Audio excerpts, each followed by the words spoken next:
He's never fought us. Not us united.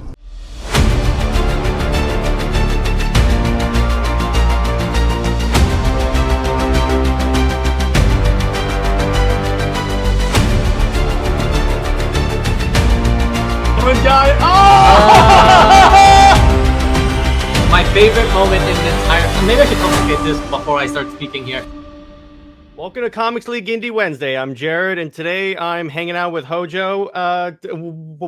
Welcome to the show, brother. Yeah, man. Thanks for having me. Anytime. So today we will talk about a lot of different things, mainly HOJO's book, The Mythicals, which I checked out. It looks cool.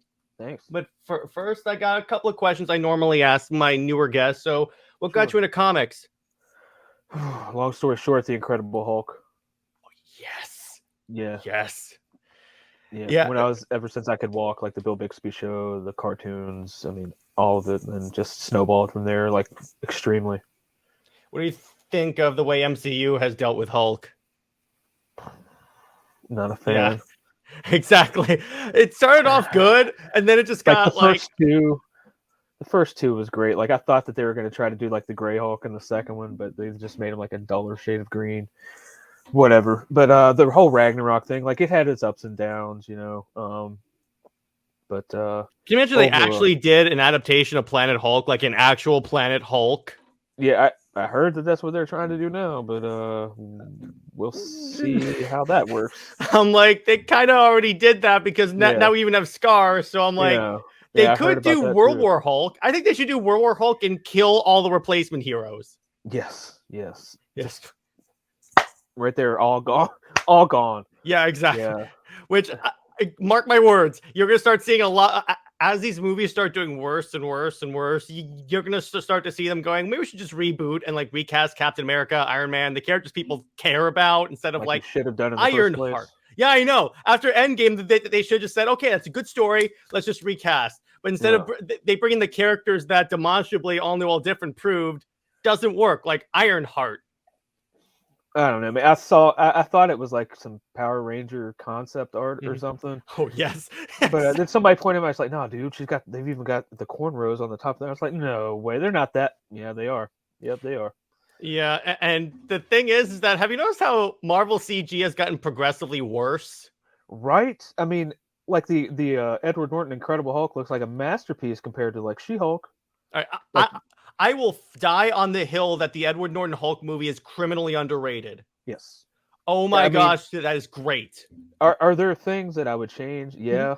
Little things, maybe big things, but it's minuscule compared to what I would fix about like all of it now. Like all of it that comes out now, all of it is just like I haven't seen a single. I don't have Disney Plus. That's just not in my thing. Mm-hmm. I have no interest in watching them. Like the Moonlight one slightly when I saw the trailer and I was like, my buddy was like, they're going to mess it up, right? I was like, yeah, probably. They kind of did, but She-Hulk was abominable. I'm just like a big fan of the John Byrne and the when Peter David wrote her. That's the thing. She's a great. It's not like she's a horrible character. She's a fantastic character. It's just when you have bad writers, it's like, all right. The execution was off. Let's just say that. Yeah, I'm like, how do you mess up another character that breaks the fourth wall and is a female Hulk? I mean, it should have been that part of it. When I saw like her twerking with that chick, and I'm just like, why? And like, all I can hear is just pandering. That's all they do now is pander. Yeah, exactly. 100%. There's no like a lot of people who wouldn't give a shit about your comic any other time. Exactly. Here's how you know they're pandering. Whenever they have like a thing come out, they always have to highlight, okay, it's the first black when John Kent came out as a bisexual Superman, instead of like the book is coming out and it's really good, which it isn't, but that's besides the point. Yeah, I mean, you can point to all that stuff and like, well, North Star did it first, and I had no problem with it. I don't care. I don't care about all that. Like, I don't. The messaging. It's the trying to shoehorn it on me or to try to force it down my throat when the same like if you don't like it you're XXXXophobe blah blah blah. That shit doesn't work on me. Don't go down that road. Don't try that. Do not. Like I served in the United States Army with honor and I know what this country is about. So don't you tell me, try to give me a false history of what it really is. Like, because I live it every day. I see it every day. Mhm. I've been outside of the country, like a lot of these assholes haven't. And you sit there and complain. These people would complain that there's too much sand at the beach. Mhm. Give it a rest. Let us. You can't enjoy it unless you're represented. I'm sorry, I don't buy it. Like, yeah, exactly. I'm like, let me put it this way. I identify a lot with a lot of black characters, chief among them like yeah, John Stewart, Green Lantern. yeah, I don't say they race bend him to a white guy. yeah, yeah. And I was a big fan of the Kyle Rayner Green Lantern, and Mhm. it took me probably 10 years before I knew he was Hispanic. I guess I just didn't pay attention Yeah. that much. But like, I didn't know, like, well, he's the real Hispanic hero. I'm like, oh, well, what does it matter? Yeah. What, like I say, be a post hyphen. That Mhm. means like you're Latino American, gay American, Asian American. What's the common thread out of all of those? American. Post hyphen American. Just be that. Just be American. Exactly. And like my generation was the closest you'll ever get, albeit pretty far, to racial harmony, and they just pissed it all away because Exactly. for someone it wasn't enough. Exactly. And And it's never enough. I always point to a good example of creating a great character that represents people. Jessica Cruz, Green Lantern, because when she was created, it wasn't like she was like a Latina Green Lantern. It was just like she's a Green Lantern that She has was the ring, worthy. but she's afraid all the time. That's Yeah. you actually create a good conflict instead of her just being a female version of Hal Jordan. Yeah. Yep. That's great. So now let me ask you this: favorite comic book character and why? Well, it's the Hulk, man, because he's Yeah. just, he's the coolest one. I mean, He's the strongest one there is. Yeah, and I guess it was for me, like, I don't know what it was. It was the Bill Bixby thing. Like, I loved seeing, like, the transformation sequences. Like, and, like, in the horror genre, I love werewolves because I like seeing the transformation, like American Werewolf in London. That is awesome. I can watch that one scene for the end of time every day, and it still won't get old. Even Yeah. the Michael Jackson Thriller, I'll watch that. But, I mean, it's the Hulk all the time. But if I had to just take him off the table, probably Forge from, and it's just, and it's not, well, I don't know, man. That's tough. I don't think anybody's ever asked me the secondary. So, I mean, I like Forge because, I mean, I do identify with him being slightly part Native American, not to the point to where I'm putting out cookbooks or anything. But, I mean, he was just his power was he was smart. He could figure things out. He knew how things worked. And then X Factor was my favorite book, like teen book growing up. Yeah. And then he finally got hit. He was the leader, and I'm like, oh, this is so awesome. And then they ran off the rails. So don't even get me started about what Marvel has done to the X-Men lately. Oh man! So apparently they're having orgies on an island now. I'm like, what? I try not to pay attention to it. I mean, it's sad. The thing is that they started off with such a fantastic idea with Hickman, and then they just went way too far. Yeah, it started off good. I'll give them that. The Krakoa thing, the whole living island and the regeneration, all that. I think that was a good start, but it's just like they just lost their way. And like every book has to have something of X on it, and like it's like putting Wolverine in every title. It just at some point it dilutes the product. Or in terms of DC publishing 8,000 Batman books. And see, I can kind of get on with that because if you're an artist and you're like, hey, you want to draw a Batman cover for the 800th issue or something, like, yeah, of course I'll do it. Yeah. But from a marketing standpoint, some of those covers, like, this is not for me. I'm not going to buy them. And if you think I'm going to buy every one of them, you're out of your mind. Yeah, I can't afford to buy every single variant cover. It's part of the reason why I kind of left mainstream comics, like, it was right after Secret Invasion. Like, they had a tie-in with everything. You had to get 27 issues to get half of the story. And then after that, they moved right on to some other event. And, like, Nick Fury, like, the Watcher was blind or something. And there was the real Nick Fury. Then there was the new Samuel L. Jackson Nick Fury Jr. And I'm just like, dude, just enough, man. Don't even get me started with Marvel and their tie-ins, because I remember horror stories from the King in Black event when every single Marvel book tied into King in Black, even if there was no reason for it to tie into King in Black. I'm like, why am I reading a Squirrel Girl book that takes... I know. I don't read Squirrel Girl, but my point is like, why the hell is Squirrel Girl tying into King in Black? She says the word once. She says no once. She ties in. I'm like, what? Yeah. I mean... To me, Marvel's now the house of bad ideas. Yeah, exactly. I mean, it really is. Like when they say, "Oh, it's the world right outside your window," I don't want that shit anymore. I look outside the window and sometimes I'm horrified by just what both sides have done in this country, and I'm just like, I want to escape. I want to go back to where my villains were bad guys for a reason.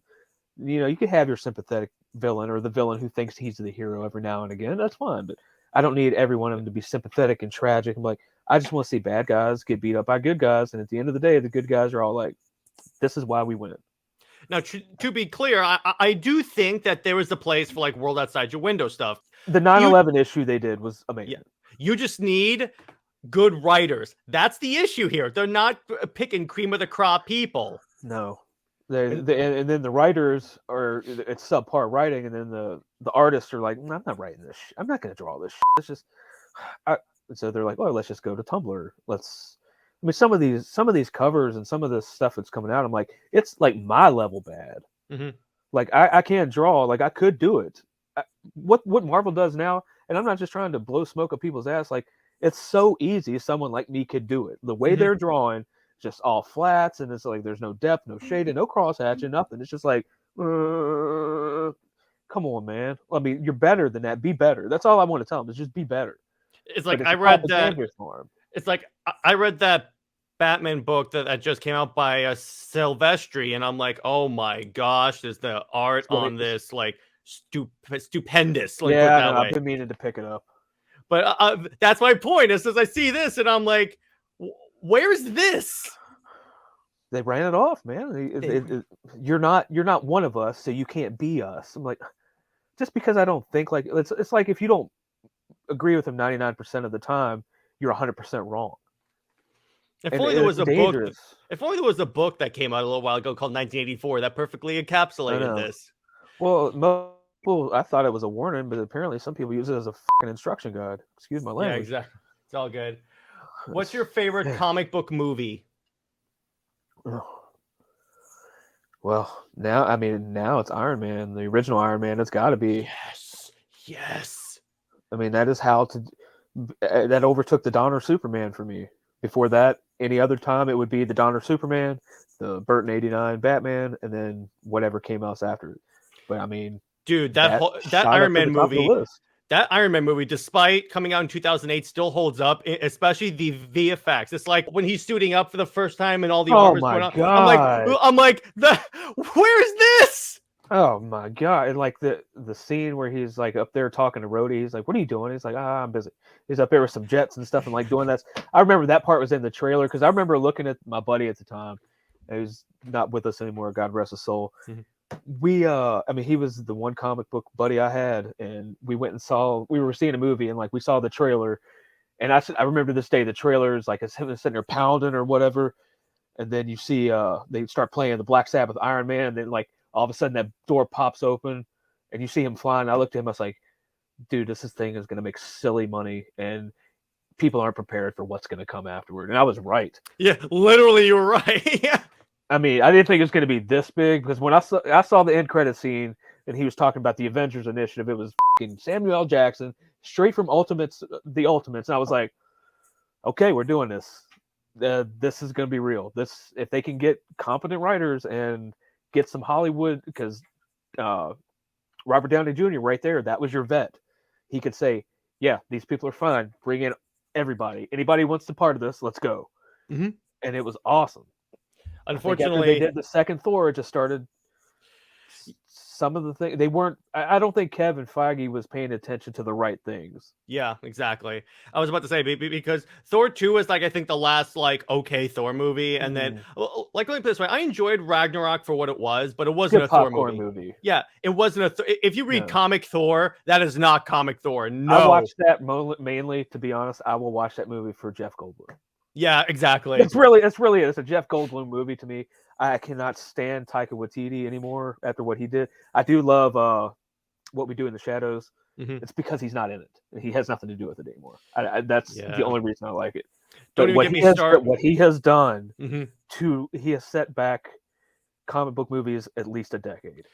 Don't even get me started on what he did to Thor and Love and Thunder. I'm like, I will never watch that movie. Dude, don't. If you're, it will piss you off, dude. No, I will never watch that movie.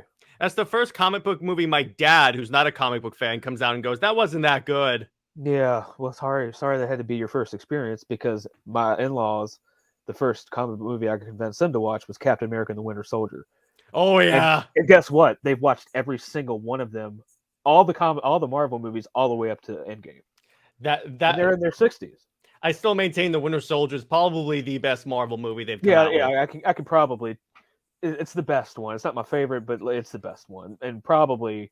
I don't think anything comes close except for maybe the first Avengers, but that's just a nostalgia thing. Yeah, it's the first time you get to see them all together.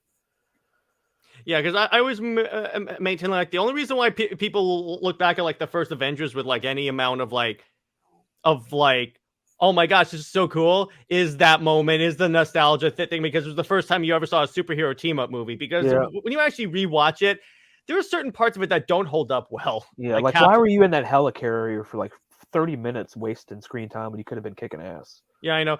And the Captain America suit, just awful. I mean, that's also, that's the last time you get to see Coulson alive too. So that's kind of, and the first, for a Hulk fan, the first time you get to see Ruffalo Hulk out, and even that wasn't handled the greatest. But I'm always angry and stuff. Like Ruffalo, for all his faults as a human being, he did a decent Bruce Banner, but I still think Ed Norton had it. Yeah, I still say so. I mean, I liked what Ruffalo did. I liked the story they gave Ruffalo, but I think Norton could have still pulled it off as the MCU Hulk. I agree with you on that one. Oh yeah. Marvel or DC, which is better? Overall, I mean, I think for me, I was more of a Marvel head, but like at the end, I jumped ship. Like growing up, the only titles that like I would buy on the regular from DC was Flash and Green Lantern, and maybe from time to time Justice League, just if it had a cool cover or something. I was never a huge Superman collector. Of course, I've got 10 copies of The Death of Superman, like everybody else. I mean, I paid attention to it. I just didn't buy it. Like I was more, I would buy Marvel, but there at the end, like once people like Jeff Johns started coming along, like his Justice Society. That Green Lantern run by Jeff Johns. Oh my gosh. Yeah, that's really that's what brought me here. Really, I read all 3 omnibuy, and I'm like, oh my gosh, this is fantastic. It's Star Wars basically, but with DC characters. Yeah, you want to talk about getting a character, and Jeff Johns and Hal Jordan. That was simpatico there. Like I mean, his Flash stuff was good, but nothing at the level like. Because Hal had all that history, like with the Parallax stuff, and the way he just blended all that shit. I mean, it's just an amazing look at storytelling. And you have he added all those lantern cores, and I thought that was so cool. And it's so dope how everything fits together so well. There's nothing where I'm like, okay, so you can cut that out. No. No. My only complaint, actually, I have one complaint. In Blackest Night, when everyone else gets rings from all the different cores, I wish Superman got a Blue Lantern ring. Yeah, he should have been Hope. I'm like, because I mean, it says Hope. It literally is Hope. I'm like, that's my one complaint. Besides, other than that, solid as hell. Yeah, because I would have shuffled off like the Atom shouldn't even have been there. That should have been Barry should have been shifted over to the Indigo Core or whatever. Because that's compassion. Because that's all, he's a compassionate person. But you're right. I didn't even think about that. That's my only gripe. I was like, but besides that, it was really, really like how they use the anti-monitor as the battery. Oh yes. Because that was badass, man. That's why I love Jeff Johns, is because he brings in all these like really like deep cuts from DC lore and makes them cool again. Yeah, because he's a fan. I mean, Grant Morrison did the same thing with Batman. I'm not the hugest Grant Morrison fan. I have a select, catalog. I celebrated his. I don't. I do like the Invisibles. I do. His work on Animal Man. That right there was a great reinvention. Justice League was pretty dope. I love his Justice League. Yeah, I do. Like, I have that. Like, I mean, it's still, to me, like, sometimes I go back and look at him, like, it's still so 90s to see Superman with, like, shoulder-length hair. And the blue, the really stupid blue suit. Yeah, man. But I love it, though. That's what got me here. It's cool for the time, yeah. The run that actually got me into comics is the Jeff Johns Justice League run from the New 52 around that time period. Okay, all right. That's when I got really. That's why I was like a huge fan of like Zack Snyder's Justice League, because that seems like the closest to like that particular run of DC. Mm-hmm. But so let's see, what other questions do I have? Okay, so actually, tell me about your book. Well, I'll give you the elevator pitch real quick. It's the Mythicals is a supernatural action comedy. Mm-hmm. Well, I guess you could talk supernatural action mystery, really, revolving around Level M, which is a top secret task force that's comprised of creatures from myth and legend. Awesome. That's really, so it's kind of like Hellboy in that way, in that sense, kind of. Yeah, kind of like I honestly, like, I've seen the Hellboy movies. I've never picked up a Hellboy book in my life. Me neither. Yeah, it's. I mean, I know Mike Mignola. I mean, maybe I think I maybe read a few issues of BPRD in the beginning, but I mean, it wasn't. I'm not gonna say it wasn't that great. It just wasn't for me at the time. Like, same, because I didn't know the lore. You know, like I was lost. I'm like, oh, I don't know what they're talking about here. So I just did it from scratch. Because I was in the army, I was like, well, wouldn't it be cool if like I had a bunch of like monsters around me? We go in there and just kick ass, and we had to worry about the Geneva Conventions. Yeah, exactly. And I was like, oh, we could be like kind of like Wildcats, but like the Buffy version of that, because I love Buffy the Vampire Slayer and all that. Like I like Joss Whedon, not so much a fan of his personal proclivities. Not so much a fan of his DC work. If you've seen Justice League, so oh god, yeah. I didn't. I mean, his X-Men run was pretty decent. It was actually really good. That's one of the few things where I'm like, yeah, he's actually not that bad with X-Men. Yeah, it's like Kevin Smith. Like, people shit on Kevin Smith, but you wouldn't have the Daredevil you have today. Like, he wouldn't have been brought back into prominence if it weren't for like the Marvel Knights.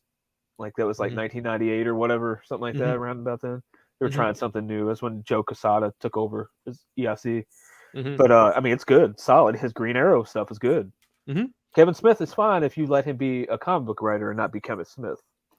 Yeah, true. I mean, there are some things that there are some Kevin Smith isms he puts in his books that I'm like, well, we could have done without that. But for the most part, he is a competent writer, so I do agree with you on that one. Yeah. I mean, he you know, the Batman character Onomatopoeia or something. That's Kevin Smith. He created that. So I mean, or at least I think he did. But still, I mean, I can separate sometimes the person from the work. You kind of have to in this nowadays. field. You have to.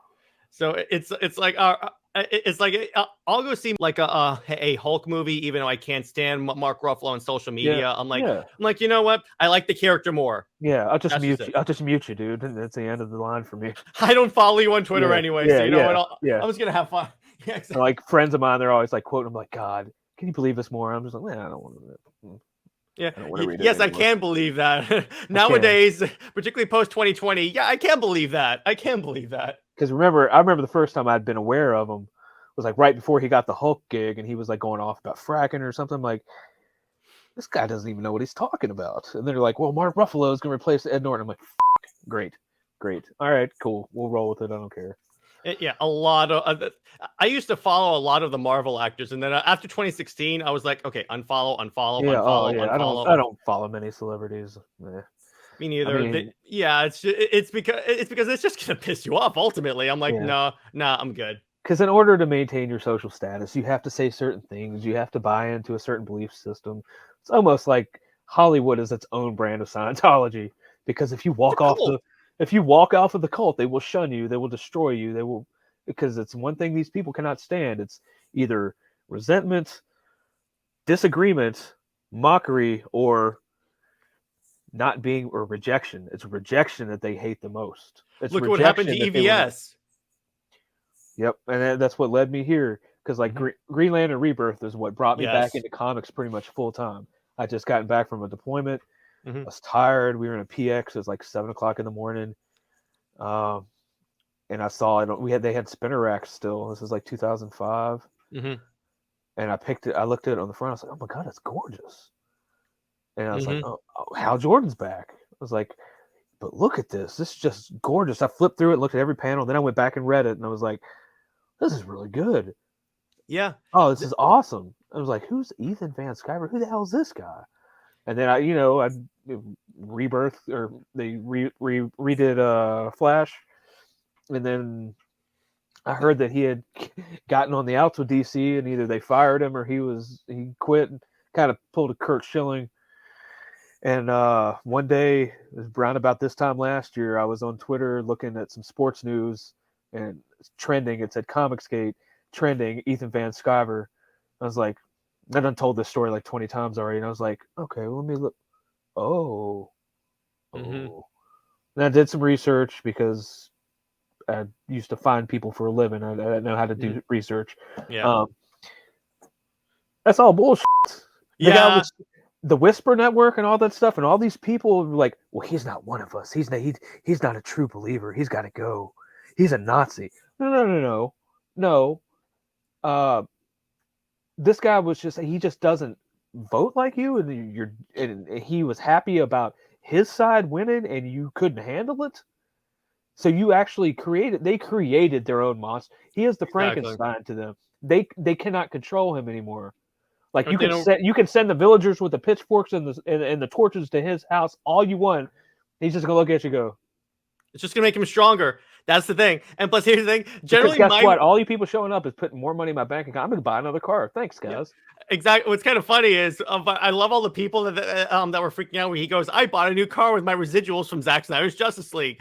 But I love normally what I do is like if the other side is freaking out about a creator, I follow that creator immediately because I'm like, okay, they know what they're doing there. There's smoke, there's some fire. Because if you got a bunch of trolls saying the same thing, like you remember it was like a month ago or something, that thing with Mark Brooks where he that was great. Got all blue in the face. Like I said, rejection. He's mad because people like Ethan Van Sciver want nothing to do with them anymore. And they're like, well, what have you ever created? He's like, hey, fight me, dummy. Fight me, dummy. I make all this money on covers. I'm like, well, first off, I heard that you trace, but that's neither here nor there. Secondly, if you watch the end of the Green Lantern movie, the after credit scene, for as bad as the whole film is, there at the end, Sinestro gets that yellow power ring, puts it on, and the suit goes on, just like the Sinestro Corps. Mark Brooks, have you ever done something like that? Because that has Ethan Van Sciver all over it. That is him right there. My favorite part of that whole conversation is when he goes to Ethan Van Sciver, you haven't made anything in your life. And I'm like, wait a second here. Did you see behind him? He tried to think that he actually tried to say that he was more famous than EVS. I'm like, did you draw Green Lantern? Yeah, dude, I had no idea who Mark Brooks was until I joined Twitter. That's how either that I'm that out of the loop or how irrelevant that man really is. Oh my God, because he's a cover artist. He's not he hasn't done interior art for years, and all he does is antagonize people. That's why, because he knows he's irrelevant. So what he wants to do is just antagonize Comicsgate, because guess what? That's what gets you clicks. Yeah, that's what keeps this. I guess the Comicsgate, like the opposition or whatever, will want him more because he's a loyal soldier or whatever. And what's because funny, they know that he can't. They can't.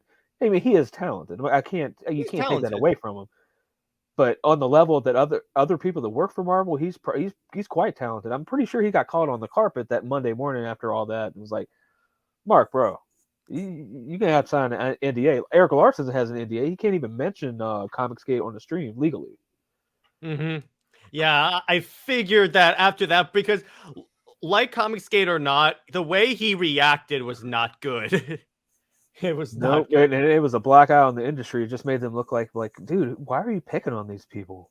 And challenging them to fights at cons. Yeah. Like, I mean, for one, Gabe would have smashed him.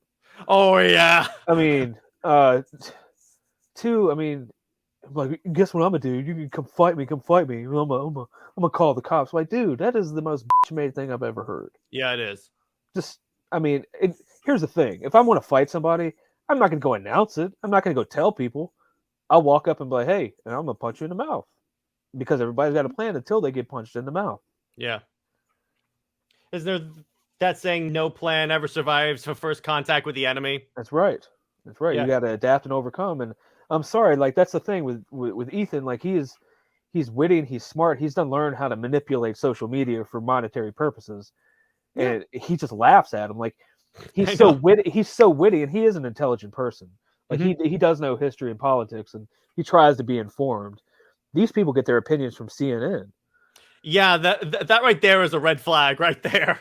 Yeah, and they're like, well, you just we hate billionaires. I'm like, billionaires run the world. Without billionaires, you don't have anything. And yet you work for, yeah, exactly. You work for a billionaire. But what I love is that with Comicsgate, if you look at who's on Comicsgate, it's like most of the legendary creators of comics. And when you look at who's against Comicsgate, it's people that have little to no name. And they only make a name because they're anti-Comicsgate, because they're after these people. They're just a bunch of artistic clout chasers, to be honest. Exactly. When I was about to interview Gabe, it's like I was going through my comics collections so I can see like so I can tell him I read your stuff. Like a stack this big is stuff that he colored, and I'm like, oh my gosh, I know. I had no idea. Yeah, I mean, I had to go back and look at some of these people. I'm like, I know that name, dude.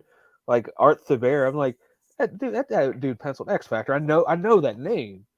Yeah, it's like Graham Nolan, Aaron Yeah, Lopresti, and I'm like, what? Oh my god, Billy Tucci. I mean, Dale Keown. Dale Keown is, I mean, Hulk.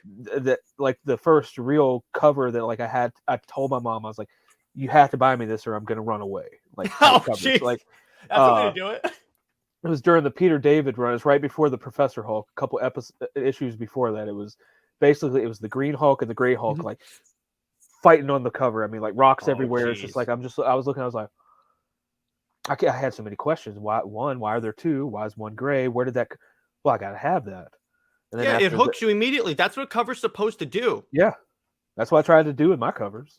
Yeah, I knew EVS because I was a Green Lantern reader, and yeah, my favorite thing about EVS is how much detail he puts in the writing. Like the art, like my favorite part of Green Lantern Rebirth is when all four of the lanterns are fighting Parallax, and then you see each of them has like their own unique constructs. Yeah. I'm like, oh my! Couple that with with Jeff Johns writing and describing each lantern's like house, house more methodical. I'm like, whoa. He was like, Johns is more. It's technical because it's the architect in him. Green or what do you say? Kyle's is more like it's been airbrushed and polished because he's an artist and he refined it. Mm-hmm. And Guy Gardner's like sparks and stuff because he's raw. Yeah, and it's like even EVS on X-Men is just fantastic. Yeah, I'm like, dude, that's where I was like, Mark Brooks. Okay, a cover artist grew up against Ethan Van Sciver. Are you kidding me? It's unfair. Like that debate was unfair because I think Mr. Brooks might have had a few too many to drink.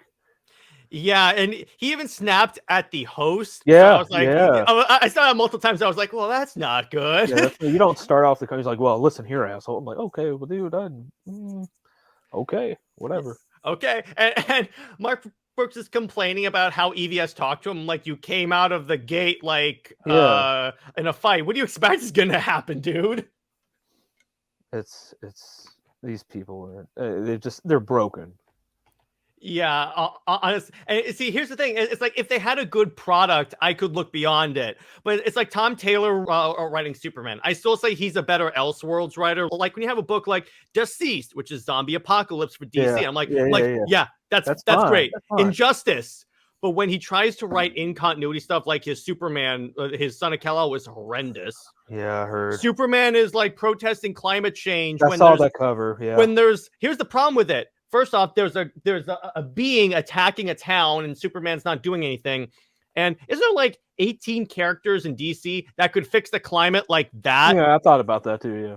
That's why you can't address every social issue in these books because these characters would solve them in 30 seconds. Yeah. You don't see the X-Men fighting climate change because they just send Storm. Yeah, exactly. I mean, he's like, all right, well, we have a weather disaster. Aurora, you're up. We'll see you back at the jet. All right, it's about every Tuesday at the JOB right there. Yeah. I think so. The X-Men is actually an interesting an analogy. Is that a lot of people say, well, comics have always been political, and they point to the X-Men. The difference is, yes, they had, to a degree, you can interpret a political bent into everything. But the problem with the difference is that back then they weren't saying if you disagreed, you're an a-hole. Mm-hmm. It's like if you read like Green Lantern, Green Arrow, Hard Traveling Heroes, that just aired both sides of the argument, said you make your choice. Make your choice. And I'm like, okay, that's fantastic. Where if I read like Now it's like, okay, if you don't like this, they actually say, we don't want you spending money on our stuff. I'm like, wait, what? Why you don't want money? You don't want money? Then why are you a business? I know. I'm like, what the hell? The principal factor for every business, the mandate, number one, above all else, well, not above all else, but it's just, I'm not saying it's above all else, but the number one objective for every business is to make money. Exactly. And that's also why Comicsgate grows. It's just the EVS said, I don't care who you are. If you want to buy my book, buy my book. I really don't care. Or it's like with Eric July, he's like, buy my book. I literally don't care. Yeah, I'll sign it for anybody. I don't care. As long as you buy it, barring and making sure it's nothing illegal or a threat or anything, I'll write whatever you want me to write. Yeah, exactly. So I'm like, that's why I never believed anything that the other side said about Comicsgate, because it's blatantly false when you actually watch these guys, because obviously they'll take statements in a live stream out of context or too seriously than it's actually meant, because these guys are professional trolls. Of course they're going to say crazy stuff. But I'm like, I remember back when comedy was okay. I do. It seems like a long time ago, but yeah, it was. It used to be so funny. Like they would cancel someone like George Carlin. Oh yeah. Who was like, when you're like, well, he was. I saw on the internet like, George Carlin was a big free speech advocate. We know that he would throw in with the GOP being able to say whatever you want. I'm like, you do realize that George Carlin was pretty left leaning, and the thing about him is he hated politicians on both sides of the aisle. Yeah, at least he was consistent. Because I remember one time he went off on a rant about he's like, all these hippies, somebody's like, save the whales, save the snails. I love that. He said, look, he said, the planet's gonna be fine. It's humanity that's the fucking problem. Yeah, exactly. Exactly. I mean, right there, he nailed it. Stop worrying about things that you can't control. Yeah, exactly. There's any number of things that I see today that would not be able to be done today. Yeah, I mean, I love the movie. I think the movie Blazing Saddles is hilarious. Can't make it today. Trading Places even could make it today. Austin Powers definitely can't make Austin Powers. Yeah. No. Oh my God, no, nothing like that. I mean, hell, I feel like they have canceled James Bond, like the James Bond I know. Oh geez, don't even get me started on that James Bond movie. It was oh my, the last one. The last one, see, I grew up on the Daniel Craig, so it was even more insulting to me. I was like, oh no. Yeah. And I heard he was behind a lot of it, so. Yeah, the problem is that, and then they'll always say, you don't want a female-led action movie. I'm like, wait a second, Wonder Woman was great. Atomic Blonde was excellent. Tomb Raider, Alien. I'm like, wait a second here. Terminator, dude. Oh my. Not Dark Fate, but everything previous to that. The first two. Let's just say the first two. You know it's bad when Genesis is better than Dark Fate. That's when you know it's better. I know. I had a friend of mine tell me that. I was like, that was better than that? Oh, wow. I don't want to watch it, but wow. You know it's bad? When Thor Love and Thunder came out, there were people saying, maybe we were too insulting to number 2. Yeah. I'm like, right. Oh, jeez. It's a masterpiece compared to that. Yeah, and I think the issue is that whenever there's a female-led action movie, they always have to comment about how men suck and all that stuff. And even that's why I could not stand Captain Marvel. Which, first off, I can't stand the character as she's written now. I liked her better when she was Ms. Marvel because they had a competent writer. I liked her better when she was a raging alcoholic. Yeah. The Warbird days. I explained to people her comic book history, like Avengers 200, and they're like, "What?" I'm like, "Yeah. She punched Tony Stark into a coma. She's not." That's why I love it, because whenever anyone asks me, "Okay, so can you recommend a comic for me to understand Carol Danvers?" Avengers 200. Pretty much it. That's all you need. And I'm like, I get what they were trying to do, because Marvel really has no Wonder Woman. So I get what they were trying to go for. And arguably they failed with She-Hulk. So yeah, they powered Brie Larson up way too much. Oh my, I do love She's almost like Captain Universe, to be honest. Yeah, exactly. I do like how they try to hype her up, like she's gonna beat Thanos in Endgame, and he just one punches her away. Yeah. Oh, that was. And to me, Captain Marvel will always be the guy who died of cancer. I can't think of his name right now. Marvel. Like I didn't know if that was something else. Cause I remember Genus was like his son, and Yeah, but I'm like, yeah, that was a better character. Or even back when she was Ms. Marvel, she was better than she is today. It's just, Yeah. I'm just like, come on, And guys. she was kind of like the girl you love to hate back then. Mm-hmm. Yeah, it's like, it was kind of funny. I read a lot of old books with characters I hate now, and I'm like, okay, this is way better. No, yeah, because I know they're about to destroy Wonder Man. Like, oh boy, like back in the day, like the issues with him and Beast or whatever, those were some of the most treasured Avengers issues that I've ever read. Just because they truly were best friends. To be clear, I don't care about the race bending or anything like that, because if the actor's good for the role, he's good for the role. Yeah. It's just there's too much baggage with the MCU right now. They've destroyed too many characters. I do not trust the story. Yeah. Because I mean, I heard was Nathan Fillion, or the guy who played from Firefly, was Captain or was Wonder Man, like on a poster in a MCU show or something. Like, why didn't you just do that? That guy would have been perfect. I have long said, by the way, that Nathan Fillion would be a fantastic Booster Gold. Oh God, yeah. Him and Alan Tudyk as Blue Beetle. There you go. That's the movie. Yeah. Oh man, he's in this show called Resident Alien or something. Oh yeah, I've seen parts of it. I think it's hilarious. I think it's hilarious. I like it. Linda Hamilton's actually in it. Mm-hmm. Yeah, I like that. But yeah, I agree with you. He would have been a fantastic Wonder Man. Yeah. So, and I think the main issue I have with the MCU right now, Phase 4, excuse me, is that they're focusing way too much on the all-new, all-different characters. And here's the thing, and you're muted, they can say that, like, okay, so no one knew who Iron Man was or the Guardians of the Galaxy. That's true, but you had competent writers. Yeah. It takes a lot to make Guardians of the Galaxy cool. And you know what? I'll go ahead and eat crow on that one. I was like, this shit ain't gonna work. Mm-hmm. It's not gonna work at all. But probably 15 minutes into it, I looked at my wife. It's like, this shit's gonna be hilarious. Yeah, it's like when Momoa was cast as Aquaman. I was like, okay, and then you see him.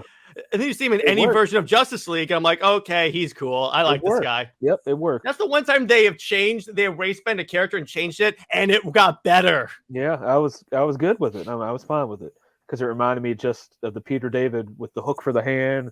Yeah, the early '90s had that's the beard. That's kind of what they were doing. Yep. And so I got it. And as soon as I saw him in like the trailer for that Justice League or whatever, been the first time you saw him, I was like, I don't care if he's not a blonde white dude. That's Aquaman right now. That's gonna work. Plus, Affleck worked for me. Affleck works for me as Batman. Absolutely, particularly the Dark Knight Returns Batman. Yeah.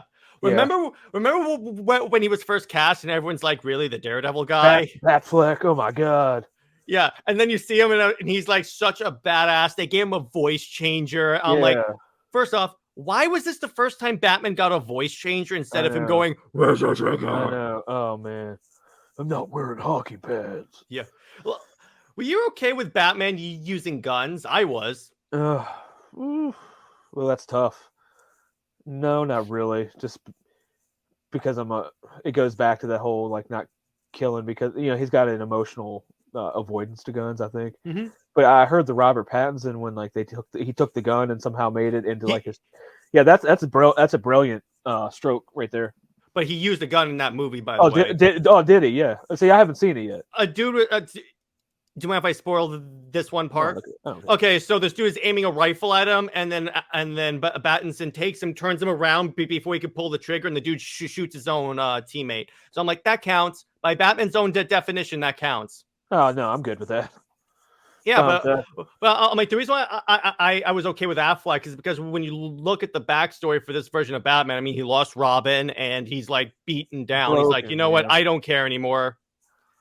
Which works because actually, Batman did get pretty dark and brutal after Jason Todd died. So I'm like, okay, at least you're doing that. And plus, Batman that's why I was okay with everything Snyder did, because he was building toward like Superman being the hopeful symbol, Affleck doing his whole thing. He nailed Wonder Woman. Let's face it. I'm like, oh my. Yep. That first scene where she shows up in BVS. Now, granted, I wish she wasn't in the marketing for that movie, because I think that would have hit harder if she weren't in marketing. Yeah, that's true. But they had to. You had the Trinity together for the first time. You had to. Yeah, I'm sorry. Go ahead. Affleck, he for me, he was the one that I always had a gripe about whoever was playing Batman at the time. Like, Michael Keaton, to me, that's the best Batman in costume.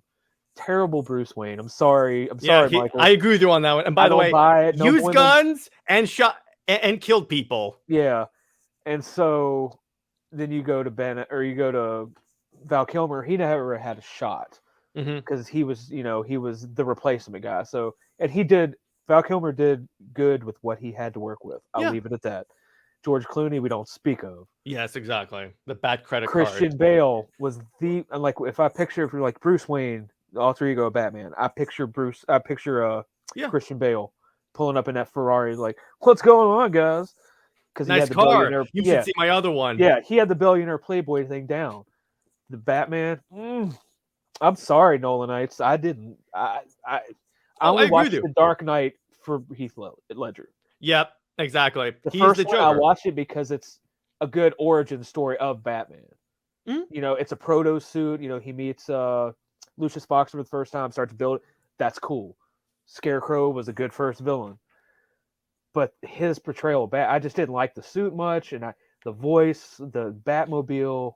I don't think he had a Batarang. Maybe he did. He did, but he used it like once. And then when you see Batfleck and BVS, I'm like, he's both. He's both. He's both.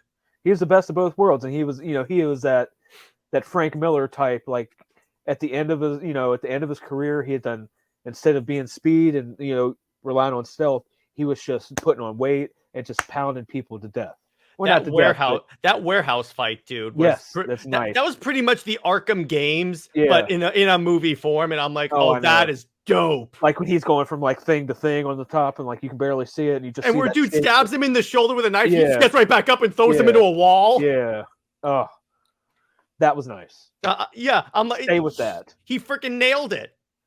So I don't know what's going on with this Flashpoint movie or whatever, if they're ever going to release it. And I heard that he was going to make the comeback as Batman, and he's back as Batman. He's going to be in Aquaman 2, which is taking place after Flash. So we still have Affleck. I think they're going to use Keaton as more of like a side character and maybe do a Batman Beyond movie, which they should have done already. Should have did it. I mean, rest in peace, Kevin Conroy. Though I heard about that. Oh my gosh, yes. Let's talk about that for a second, because if you want to talk about someone that defined Batman for decades, like. Pretty much every single animated and gaming version of Batman was Conroy at some point. As soon as they said they were coming out with a game, it was going to be called Arkham Asylum, I was like, you got to get Kevin Conroy and Luke Skywalker. I don't care about the rest. I don't even care if the game's good, but you have to have those two. And they did it, and it worked fantastically. Oh, man. That was the Arkham City, Arkham Origins was the last video game I ever bought. Because my Xbox took a shit after that. And Arkham Knight is great.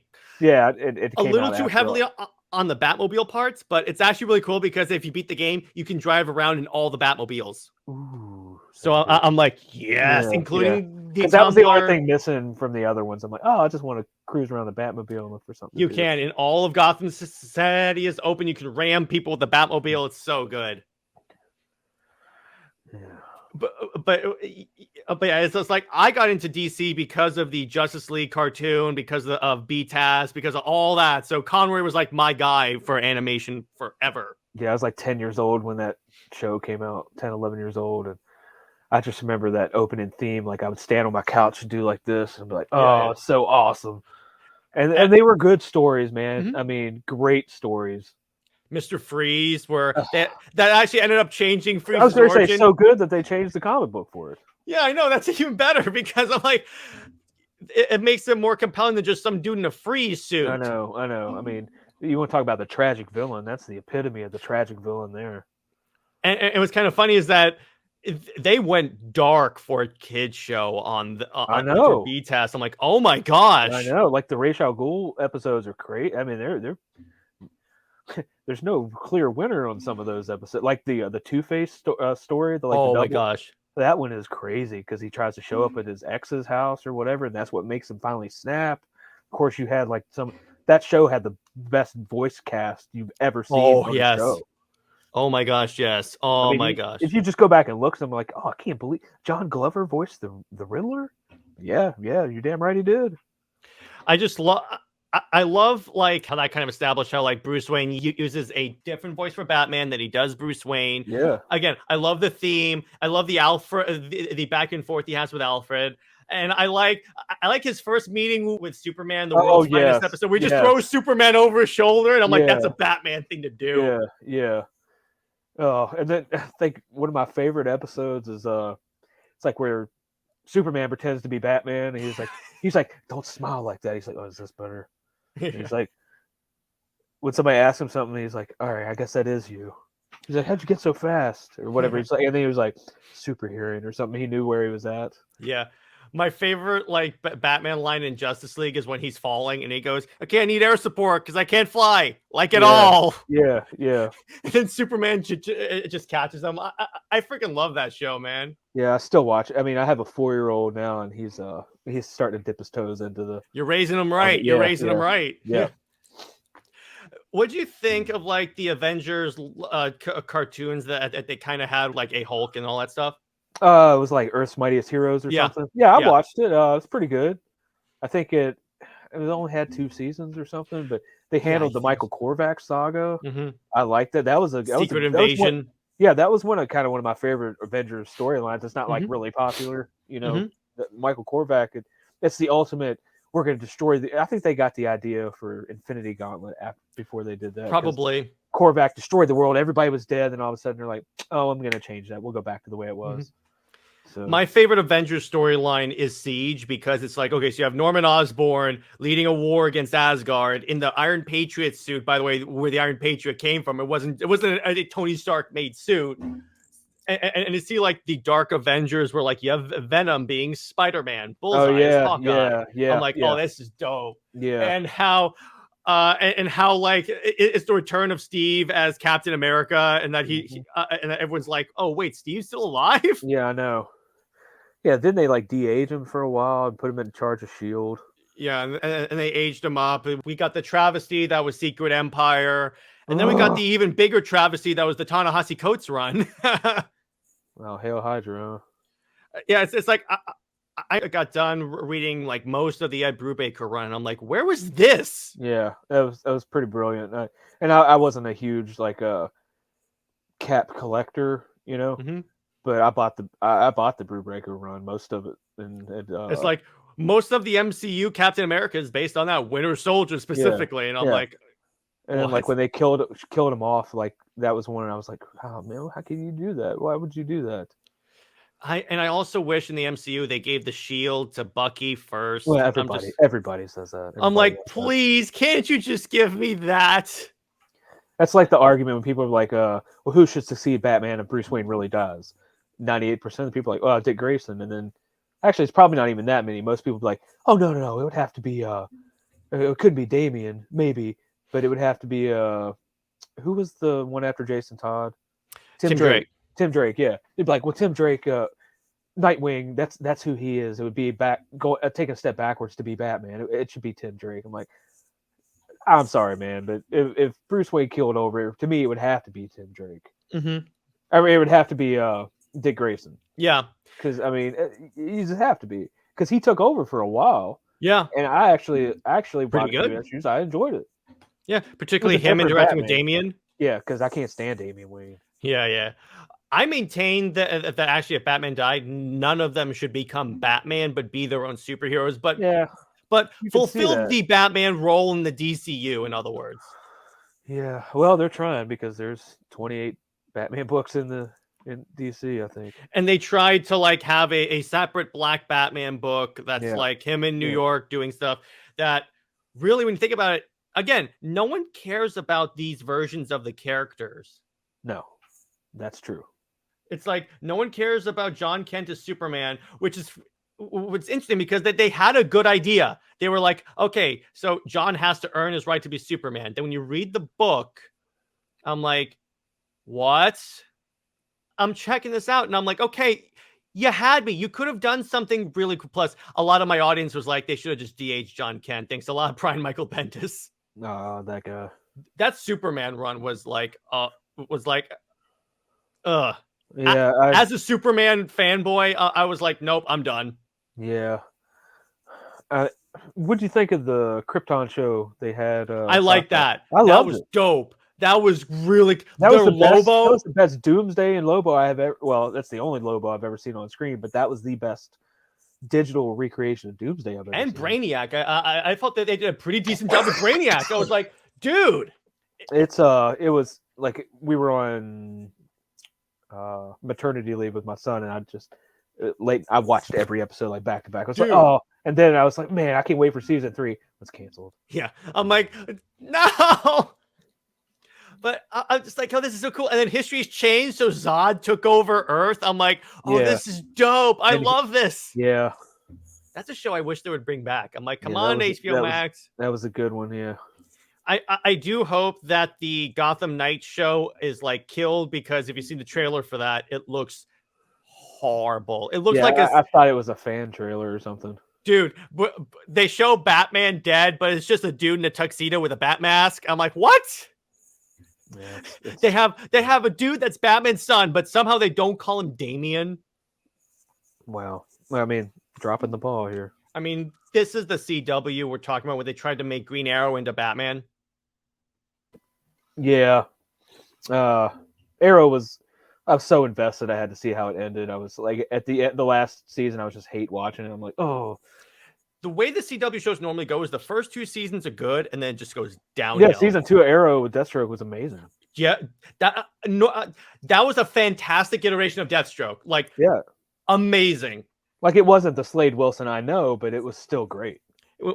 Better than Smallville did, I can tell you that. Yeah. Oh, yeah. And when you think about it, I think Titans had the most, like, if you want Slade Wilson, that's the version. Yeah, I stopped watching. I didn't get through the first season, but everybody tells me I should hop back on. Eventually, they get to Nightwing. Yeah, because I was a big Connor Kent fan. Mm-hmm. Like he shows up. In like season 3, I think. Yeah. See, here's the funny part. It's a dark ass show. It's like really dark. Oh, I know. Yeah, which you wouldn't expect from a Teen Titans show. And I'm like, okay, I kind of get it, but season like 2 of Titans is like, it's enough to watch that purely for Slade Wilson, because they nailed him in that role. But yeah, I agree. My problem with Arrow is how many different versions of Black Canary they had. I'm like, what? I mean, they could have just had Sarah be Black Canary and be done with it, but then they're like, no, we got Black Siren, and then she's White Canary. Oh my gosh. Right. Okay.